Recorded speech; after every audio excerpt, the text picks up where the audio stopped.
received today, for a few days. This says, again, to be clear, we're not behind schedule, and we're behind what they were hoping to get done as an early project, but they fully assumed. And I've been trying to tell them publicly, try to under-promise and over-deliver. And I think when they told us some dates and stuff, so we're by far not behind and still have some leeway with that June date. I think when everybody goes to that gym for a volleyball game and gets in the new restrooms, It won't be embarrassed anymore. it's worth the wait. Yeah. Yep. Can you speak a little bit? You kind of touched about maybe the roof enforcements, the HVAC system. They're Right. on schedule, I believe. Yeah, they're again, they have a later date, but they're trying to get it done earlier. We originally had it figured out for a 2 summer thing, but they were able to get more work done than we thought. There was some additional structural welding had to happen on the bar joists in several different places. Typically, that's not a very hard thing, except when you got wrestling mats underneath, so it's getting that stuff out of the way, protecting the gym floors, keep it. I mean, it takes longer to do that than it does to do the welding sometimes. But majority of the welding over the tricky spaces is done. They're still looking at getting their main heating unit in first couple weeks of November. So the gym stayed. If it was a year like last year, we'll be fine. If winter comes early, winter's coming. Is that from a show? Yeah. We may have a few chilly days, but the way that system down there has been for the last 20 some odd years I've been here, we had cold days anyhow, because it's a two-pipe system, so we either run air conditioning or we're running heat. So as far as working together, Two Rivers and Roshan are working in some of the same spaces. We haven't had some of the childish disagreements that could pop up sometimes on construction jobs. They're respectful of each other's work, so that's actually working out really well. It's going a little different down there because of the way we're doing it with two different contractors. Things like drop ceilings in the showers is actually going to come later. So they'll actually, inside the 1979 edition, locker rooms will actually look like the 1990 edition because that's exposed structure there too. So, but eventually those will be really nice. It's got, we're putting in similar tile to what you see in the other bathrooms in the high school, that cream colored tile, the mat with the gloss surfaces. So a lot better than it has that. And that's my understanding. The Webster classroom renovation is technically on schedule, although there'll be some finishing work. Right. I didn't get out there today, unfortunately. I was out there Friday.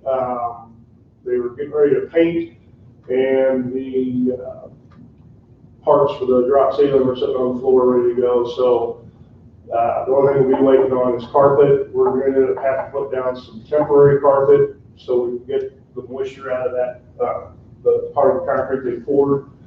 And then we'll take that carpet up. They'll put down the permanent carpet, and we'll find somewhere that needs about 1,000 square foot of carpet. So it could go any number of places in the district. So we're not wasting anything. Looks like the cutouts for the skylegs may not happen before, well, it's not going to happen before school. So it'll be something we'll have to do later. They did get a little head start on the entry project at Webster. They had to put in an insulated full stoop because we're punching them doors out. They actually got that concrete cut out. I think they got it poured today. Again, I didn't get out there today. I'll check tomorrow. But that's the plan, is have that stoop done, so then we can move doors and do some temporary stuff where we need to. To be clear, that'll be happening during the first semester, hopefully. Hopefully, yeah. Yeah, they're wanting to blow out doors and everything's like, wait, whoa, slow down a little bit, guys. We will have to use like some separate entrance. Yeah, they actually prefer using the gym entrance there. So there's some wavy concrete out there we got it replaced, and now it's ADA compliant to that door. So. And high school security, nothing's been done. Not yet. A lot of that we can do with school in session simply because the outside doors don't move.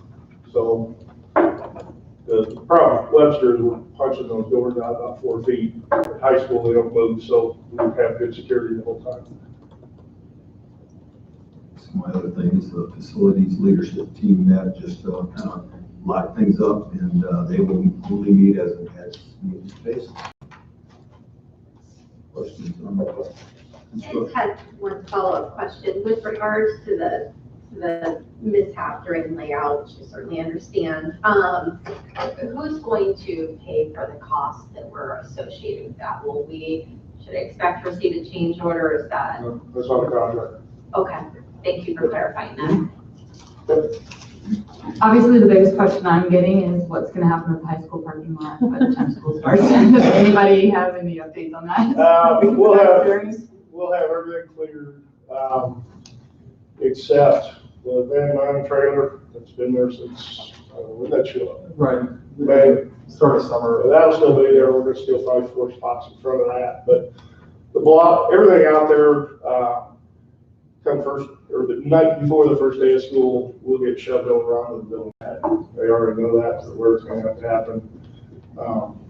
It's gonna slow them down on the inside a little bit, because then you're tripping over your stuff, but so we don't have a choice. Now, they get a lot of brickies on the job when they get that south end put up. That takes care of most of it. The tires will be gone, the block will be gone. I said last time I looked, there's some rock out there, a couple of dump trailers and some other stuff. The piping should get out of there here next week, because it's all the underground is done there. So, yes, they will have a parking lot. There'll be 4 spots less than they were in the last day of school.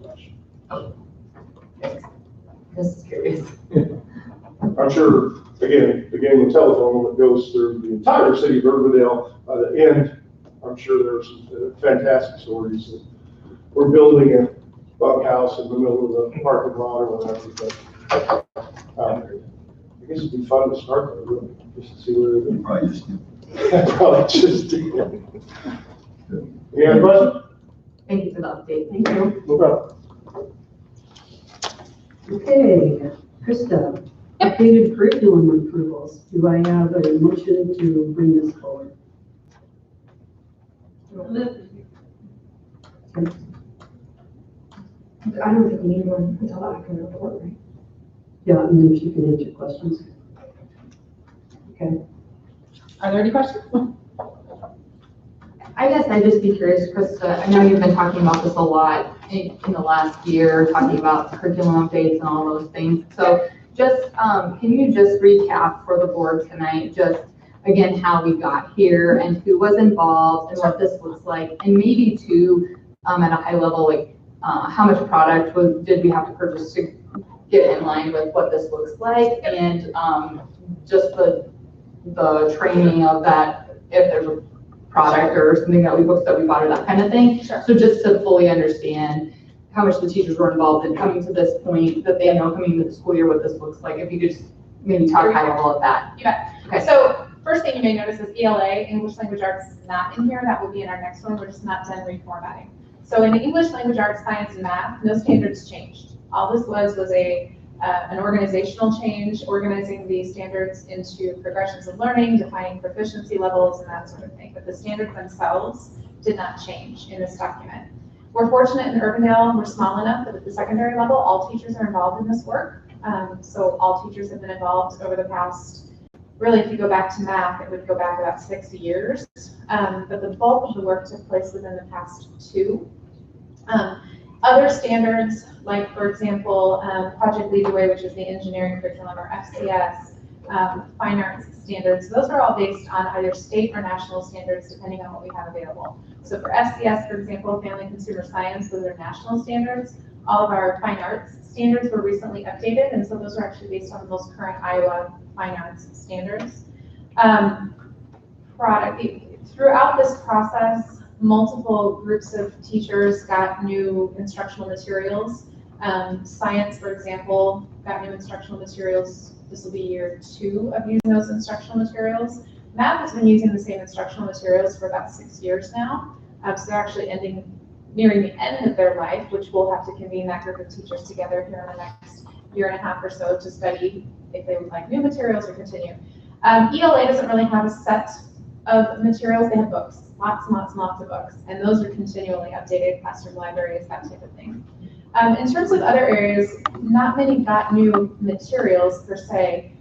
Project Lead the Way utilizes some materials that are available from Project Lead the Way is a national engineering, pre-engineering curriculum.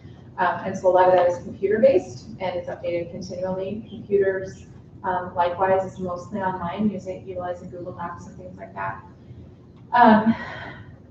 Music. For fine arts, we were able to do at both the elementary and the middle school level a lot more coordination around what's taught in those fine arts classes. So we have developed units that all elementary art teachers, for example, will be using. There's flexibility and freedom within that, but like we've all agreed on, these are the learning targets for this project. What materials this teacher uses versus this teacher uses may vary if the materials aren't part of the learning targets. And then the other thing we were able to do is put in place a music budget so that our music, both our vocal and instrumental music teachers, can update their sheet music pretty regularly. We don't have to beg, borrow, and steal for that anymore. We are saving the fundraising type dollars for more of the instruments and that type of thing, but we really felt that because music is their instructional materials, that the curriculum budget, not fundraising, should be covering that. And is that the allotment that you and I were talking about? Okay.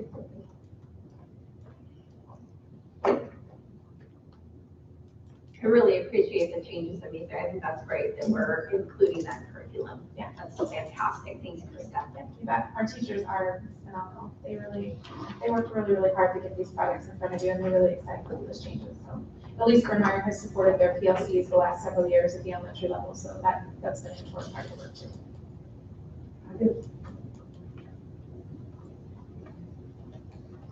Any other questions for me? Move to approve the updated curriculum. Second. All in favor? Aye. Opposed? Thank you. Okay, thank you. Thank you. Thanks for all your hard work. Now we have the district developed service delivery plan. Shauna? You guys have any questions? I appreciate you sending out the Google Doc earlier.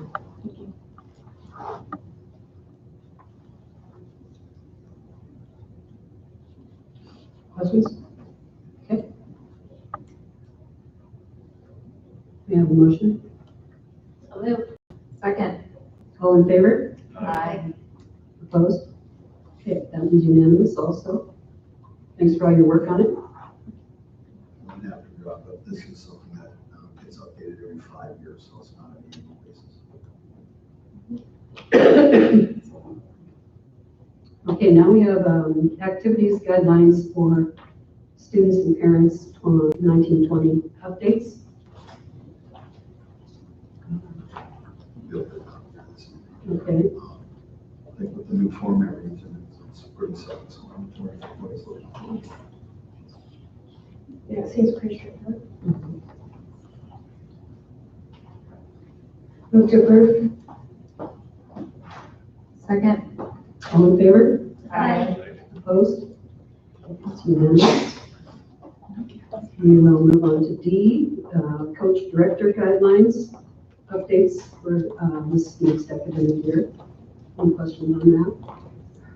I had one question. On page, well, it's page 3 of the slide deck, but it says page 9. I didn't know if this was meant to be an all-inclusive list, so where it says coaches may use communication applications such as Remind or Band to communicate with students in an online format. I know that there are coaches that also use what's called GroupMe, and that this is supposed to be an all-inclusive list. I guess I was either going to ask, are we going to add GroupMe, or are they no longer allowed to use GroupMe for that purpose? So I wasn't sure in reading this when we say such as, if, you know what I mean? Like, yeah, that they could use, that they were just saying, these are some things. So I would not approve for that, but it was more of a question. I was curious how people read it. I can certainly get that answer for you for the next time. Okay. So that was my only question or notice that I had. So. I read it as not exclusive to other options. Yeah, I kind of didn't either, but although there wasn't that like et cetera or something, so I just wasn't sure. And then I know that they don't want them to use certain ones, maybe I wasn't sure. So, that was it. Motion? So Second. All in favor? I Opposed? It's unanimous. Now we'll move to superintendent's report. Last month, Carrie sent out the suspension data, and she has added some additional information for this meeting. It was more the demographics, I think, of that.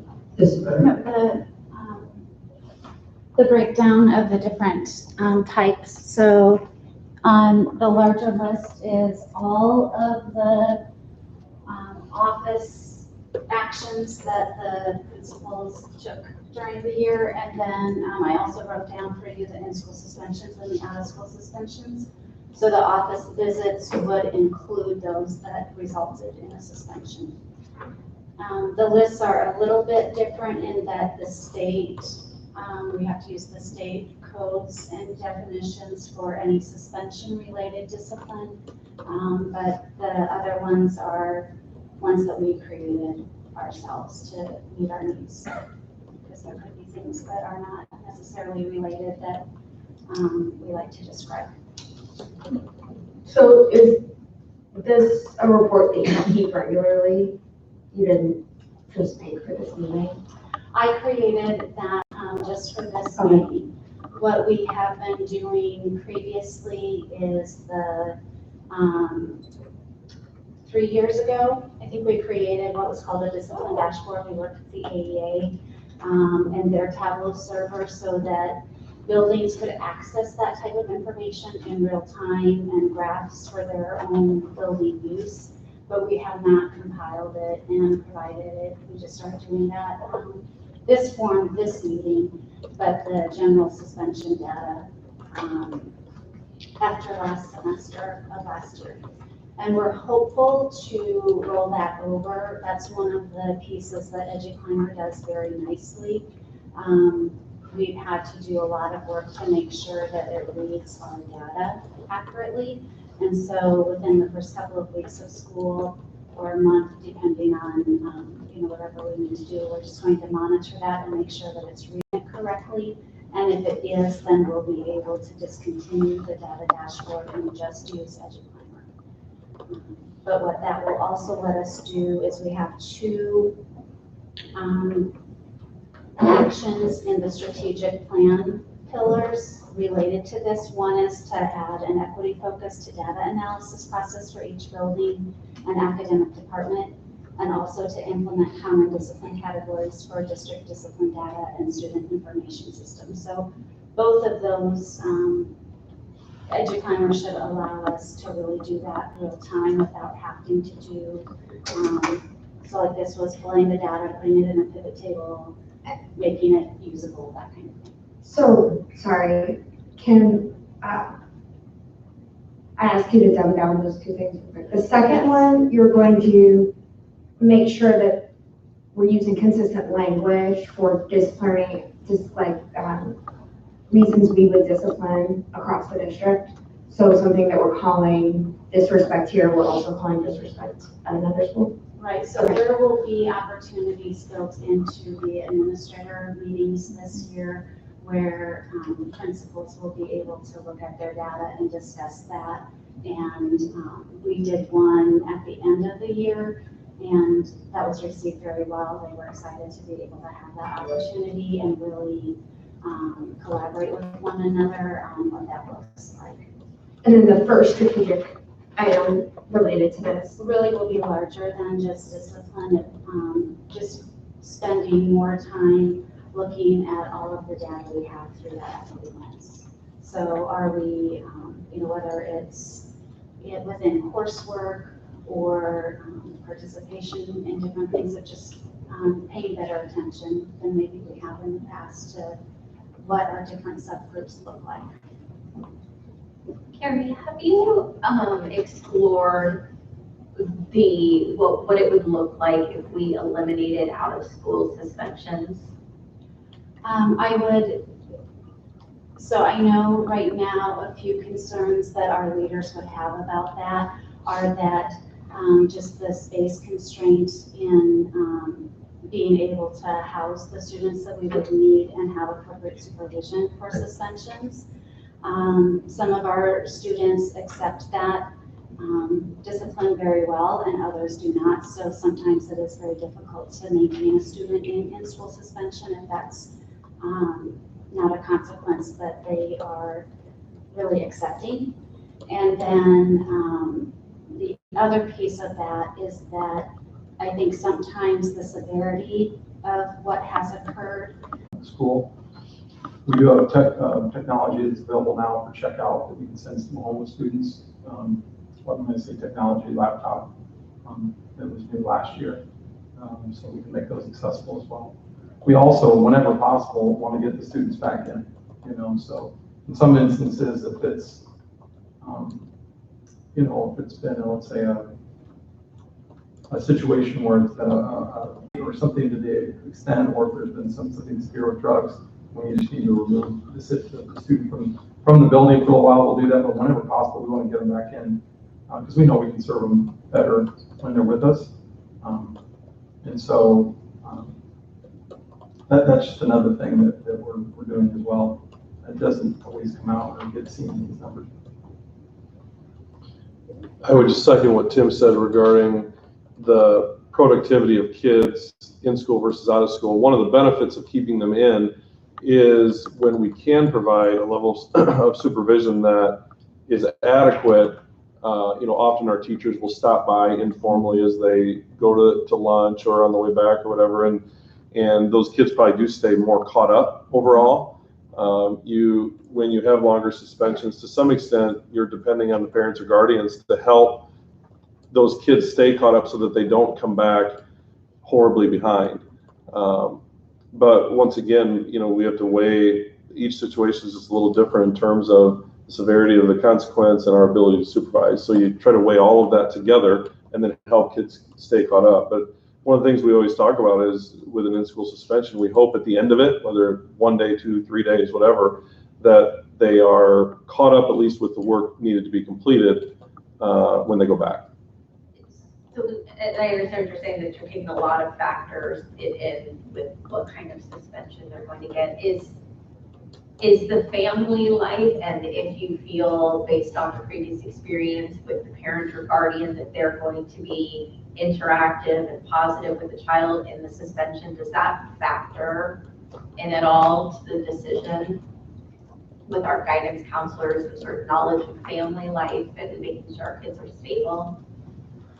I mean, I would say in fact, we're taking in lots of things into consideration. I certainly am not going to cast judgment on who's going to be a better parent home. I don't know what exactly you're getting at there, but at the same time, like I said, we know for the most part, them being with us is better. You know what I mean? And we know that. But at the same time, depending on what the situation is, it also can, it can just present challenges for, not only that student, but maybe other students. And so we're trying to factor all those things in. But our first preference, and I think Lauren would say the same, is we prefer that they could be with us. And because we know that even with a parent or guardian that's, and again, I have no idea what the engagement level is at home, but even with the best, it still can sometimes, it's not like Lauren said, our teachers doing the same thing. When they're in the office and our teachers can come see them, and they do, we care for our kids a great deal, and they know it. We know that's better. case than, any time of having them home, so. Yeah, No, and- I know you care of your kids, it's just, not to cast judgment on families, just to clarify, it's, okay, do we know this children's parents who work all day, there's no way that someone can watch a kid, are they non-English speaking, they can't assist with homework? Right. It's more things like that, rather than We're casting not, judgment. right, or even all those circumstances, I don't wanna, I know that's not the desire, that's not the preferred state. For most, the very few cases where people say, oh yeah, we'd like to have them, to that point that you're saying, that it's not nearly as good, if I agree with you, it's not. I appreciate it. It's not nearly as good of a setting. We certainly don't know what we'll learn or what the outcome will be. But I know that all of our buildings are interested in, finding other opportunities to provide those learning opportunities when possible. And so one of the things that we're doing is that all of the deans and then either principal or associate principal, depending on, who's at a building, are attending a restorative practices conference coming up just in a month. And so we'll be able to include that and have some nice conversations around that as well. Until we know what we've learned, we don't, I can't tell you if there will be any great ahas or not, but we're excited to participate in that. Would the board be interested in your report back, just about some learnings from that? I think I would be really interested personally. We had our board retreat last Monday, and we were just kind of talking about some of these issues. And I know that school districts across the country are looking at the same numbers right now, or the same reports, and thinking about how we can make sure that the discipline in our district reflects the population and doesn't have kind of the inflated numbers of students of color that a lot of districts are dealing with. So do you think that you have the tools to tackle that over the next few years in the district, or is there something else that the board could do to help bring some more equity to our discipline? So I would say that it is a larger issue than our discipline. So some of the work that we're engaging in, for instance, the all staff reading of all learning and social and emotional. I think that it is a very important aspect of the work that we do, that we continue to strive to have equity throughout all that we do. And looking at our, that one piece of data, it's just one glimpse or one view of that. So I think another important piece of data is we're all doing student rollouts with our surveys of listening to our student voices. And so what's coming from that? How do our students feel about their environment? What do we have the same representation within, as we talked about, students in terms of the courses that they take, in terms of the grades that they're receiving. So I think we're moving in the right direction. And it's not that we haven't been doing anything. We have been working on it. We have. And I definitely didn't. But I also think that as a society as a whole, we have a lot of work to do. For sure. And so we have to do our part in that and make sure that all means all. When we say teach all and reach all, that's truly what we're doing. So, big schools, I don't. This is gonna, I think. I'm not sure that we can, I'm not sure exactly what that would be or what that would look like, but I think that it certainly can continue to be part of our conversation. I guess what I would say is, I know that passion is there with Steve, with you and your team. I just want to make sure that outside of maybe what's happened in the past, I think this board would be open to unique solutions or requests from the administration to tackle some of these issues. I think we would be receptive to what your vision of what that looks like, and something bold, I think, would be welcome, or we're on board, I guess I'm saying. So, and I don't know that the things that I would just share on the spot would be bold. And I also don't want to overstep my bounds in suggesting something just on my own. I would want that to come really with Steve's support or with the director's support as part of a vision. I think that sometimes capacity for focus is an issue on my own part. Yeah. But I also feel like that would need to be a collaboratively determined suggestion and brought by Mr. Bass.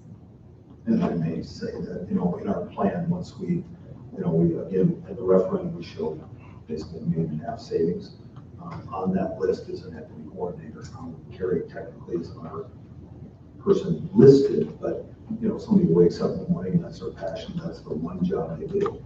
We do have our people, Carrie included, fulfilling a lot of different roles. Yeah. That would be one. I think that is a spectacular idea. I just look at, and I don't want to take too much time myself on this, but I think that outside forces are going to make this a bigger issue within our district. So whatever we can do early, I mean, we're not early, No, but whatever we can do, to make the next decade look better within the district. Okay. and I don't disagree. So I would be on board with something bold or unbold that allowed greater focus. Thank you. Carrie, I have one more question.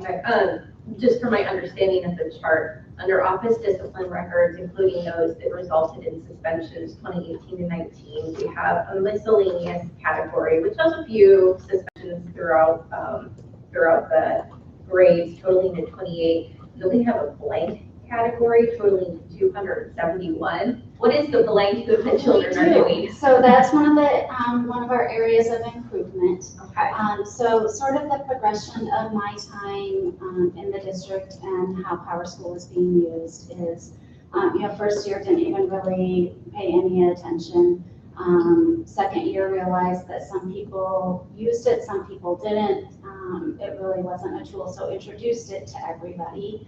And then once we got the discipline dashboard, encouraged use, but still it was kind of if you want it, it's a great tool. If that's not something that you're going to use. And so last year, it still was not kind of that hard and fast. You need to use it. This is when you should be using it. And this is how you should fill it out if you use it. So that was one of our back to school pieces, is really just asking everybody that this is when we want you to make sure that you're logging it. We've marked things as required so everybody knows which boxes have to be filled in so that we don't get blanks in our data. I think that's a really good change to help us analyze that, yeah. so that's good. So I anticipate that won't be an issue, and we'll have a lot clearer data to look at when we all collect that, and that's part of just collecting it the same way and being on the same page with that. Great. Thank you. Carrie, Yeah. sorry. Is vaping considered tobacco use? I noticed there's no vaping on any of the lists. Yeah. Does that just fall under that? Yeah, I Okay. believe that any pipes, smoking, cigars, cigarettes, any of that would fall within the tobacco and vaping. It has been, but to clarify, moving into the upcoming year, one of the big issues we have with vaping is you don't know for sure what the oils are. Yeah. You know what I mean? And so we're approaching it more because, and again, unfortunately, the prevalence of it is such that our smoking was we almost had almost no smoking cigarette tobacco, almost zero. Partly because when you light up a cigarette, it's really easy to smell and tell. So with the vaping, though, we had just initially kind of floated in there with it, probably because that's how it's advertised. But the reality is we don't know for sure what's in those oils. So we have it now with some of the handbook changes that you approved this summer was that it's going to be, it's not like if you got caught with for sure marijuana on you, but it's going to be more than just getting a cigarette. So, and that would, but we're also, so as a building, our students recognize, our staff recognize it's one of our #1 areas everybody wants it to be better. So we've got some real proactive approaches that we're taking with our students, with our staff, even just physically with things like having the bathroom, the exterior doors of the bathroom propped open, just because it's an easy thing to do and it makes it less like, I mean, just that's a little thing, but there's more intentional things as well. But along with that is also letting students know, hey, you know, it's going to be not just the difference between tobacco discipline and like marijuana was significantly different. So the vaping will kind of fall in between those two initially.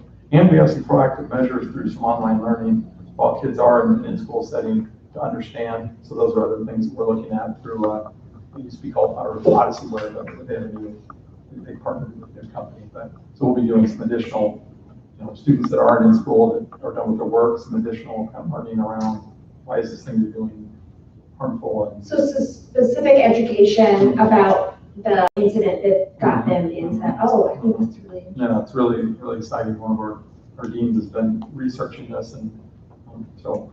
Do you do that for other types of violations? There will be, yeah. I mean, it's kind of some new, it's some new learning through a system we've used for a long time, the Odyssey, but there's some new, you know, material that they have. So we're going to be piloting that out this year. It'll be the first time we're using that. But. So the reason that this came up was a year ago, as you remember, sorry, when the Des Moines Register published all the metro schools and there was room for improvement everywhere. So I had some questions here. We did discuss this at length at our retreat, and that this is a very important concern for the entire board. We agreed. And so the only thing that I would request is that we continue to receive updates on what we're doing, and because nearly every one of my questions you answered while I was listening. So I would really also like the rest of the board to be able to understand how the student survey rollout went, because that's a big concern for me. That pillar of well-being for the staff and the students is a major concern, particularly at the secondary levels. And we would love to be encouraging and partnering with you on whatever you try to do. And if you can keep us informed, that would be kind of awesome. So I don't know how that looks going forward, and I thought about this, kind of set up a timeline, but you know, we're having an election. I may not be in this chair, but I'm thinking, you know, that even at the semester to study some of that data and some of the programming that we're thinking about trying, or we have tried, would be awesome for us, because the issues with vaping and all that, I mean, that's not a secret. And we need to look like we're kind of working ahead of time on it. And so I appreciate the time. I appreciate the efforts that you put in. I'm not sure exactly what that would look like as far as a presentation to the board on, we're trying these things, this is what we got out of this. I really appreciate the systemic approach to having common terms and common maybe strategies, because there has been, for the 25 years I've been here, quite a radical difference in environment. So I really appreciate that.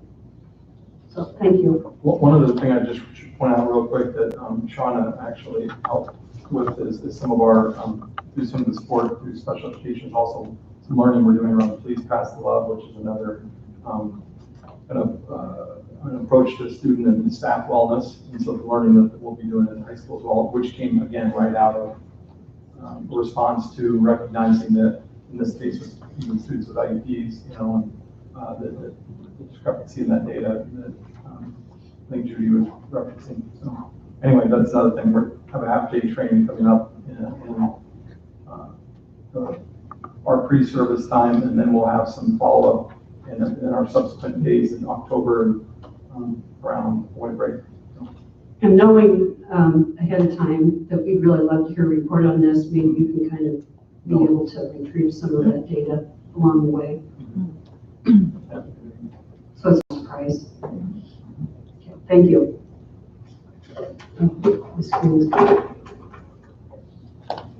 The bank.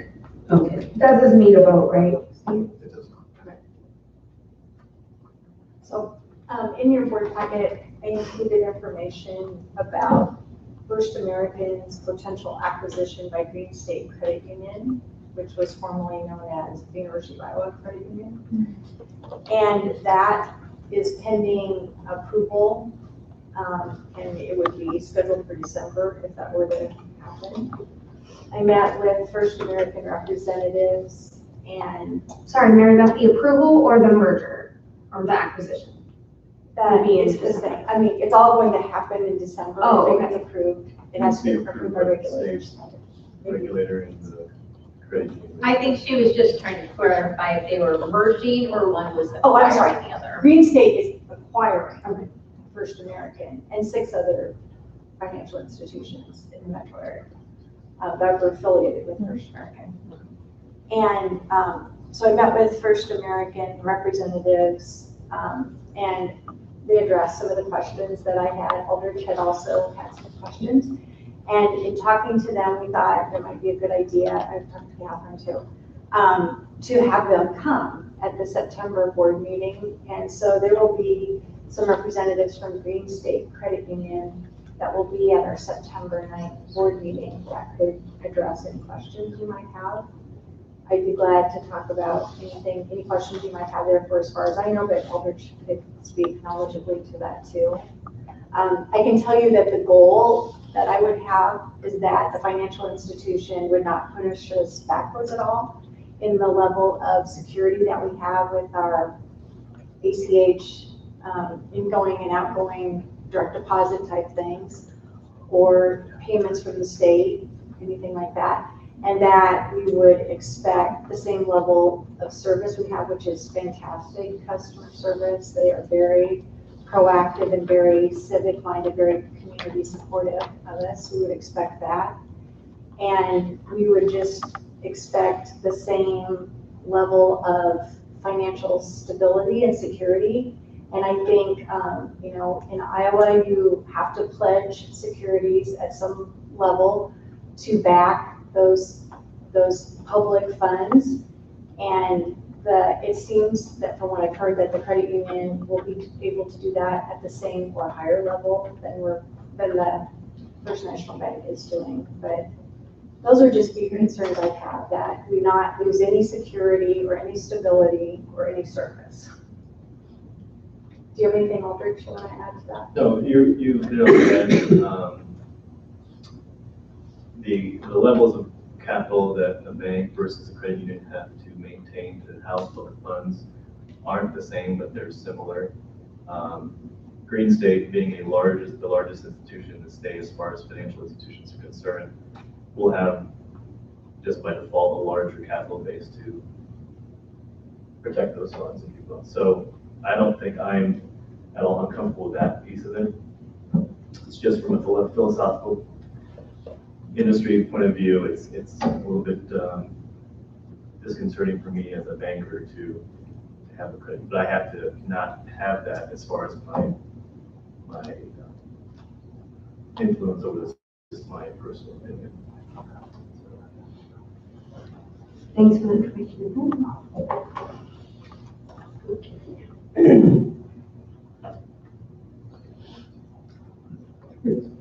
All right, we're moving to the consent agenda. Move to open the consent agenda. Second. Okay. Do we have any concerns, questions? Quite a lengthy consent agenda. Excuse me. The only thing, and this is such a little thing on the meeting minutes, for our board retreat. It's been updated since I've looked. Okay. Thank you, Catherine. Anything else? I guess I just had a question. Can anybody speak to how students become aware of the student assistance program?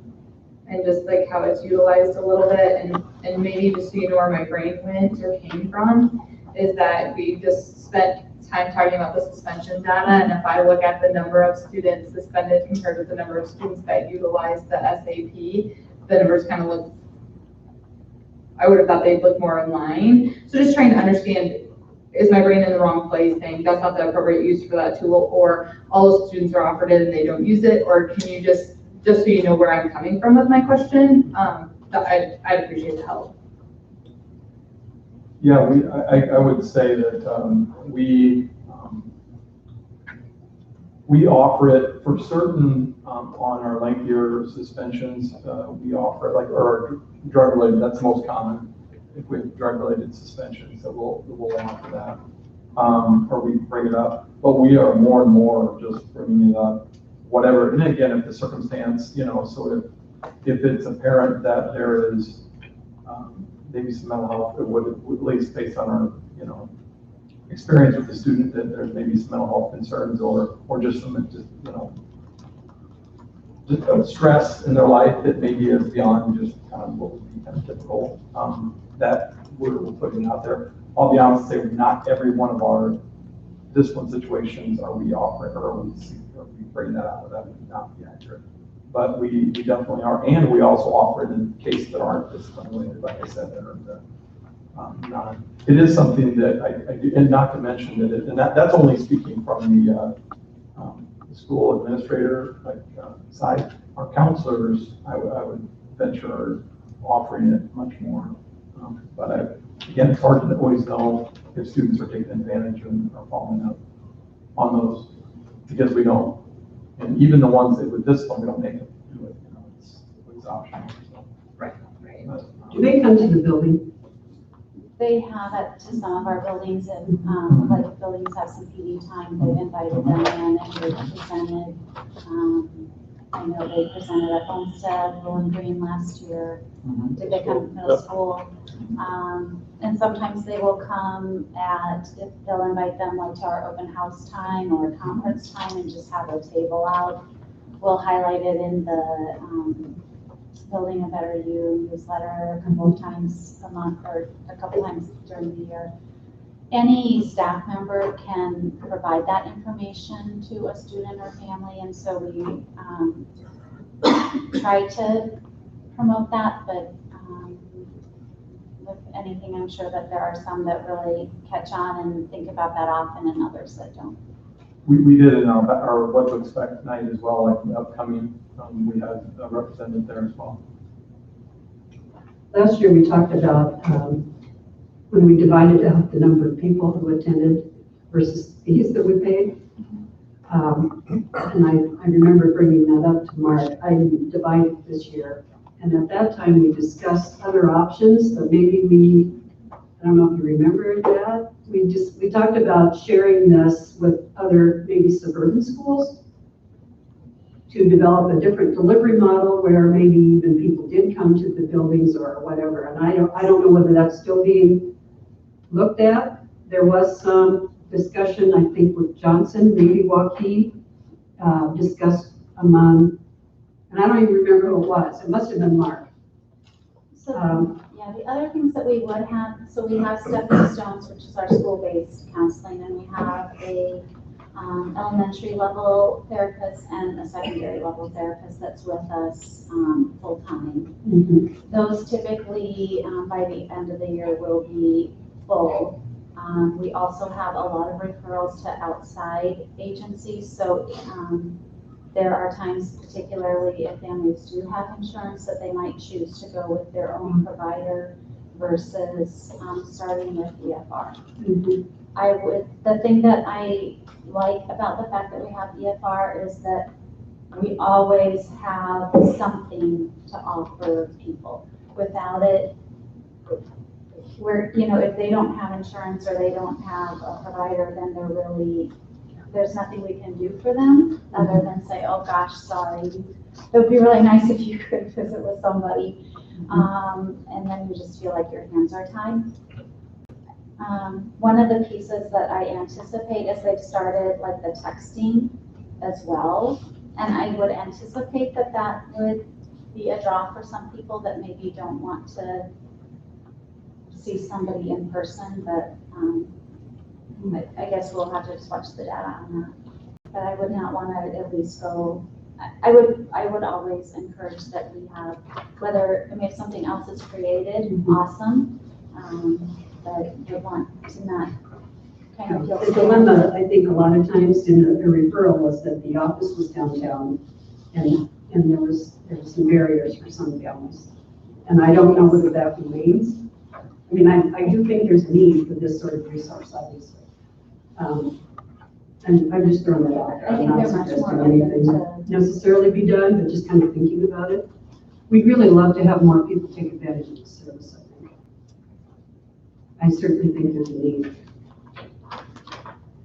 Do you have anyone else questions? Not on the EFR, but just a comment on the stall pay app. The notary made a few errors. Can we, you have. That was updated today. So It's we been have- fantastic. Yeah. Thanks for taking care of that, Mary Beth. Yep.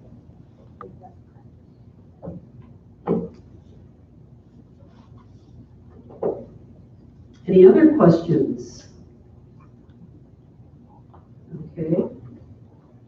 All in favor of adopting the consent agenda as written? Aye. Opposed? Okay, it's unanimous. Do we have other matters? I want to say congratulations to the baseball team for back-to-back championships. That's huge. Spectacular. You're inspiring a lot of boys and girls. Yeah, I'll tell you. Reminder the board too on the 20th, we're back to school session, breakfast in the morning, 7:45. And I think we're in there till 9:32. Okay, anything else? Have a great Start. 1920 school year. Here we go. Best one ever. Yeah, we're about to embark. Senior. That's the Right, hours, it's my house already. Watch out. Remember? May I have a motion for adjournment? All in favor? Opposed? Okay, we're done. An hour. Thank you. We're not doing this until.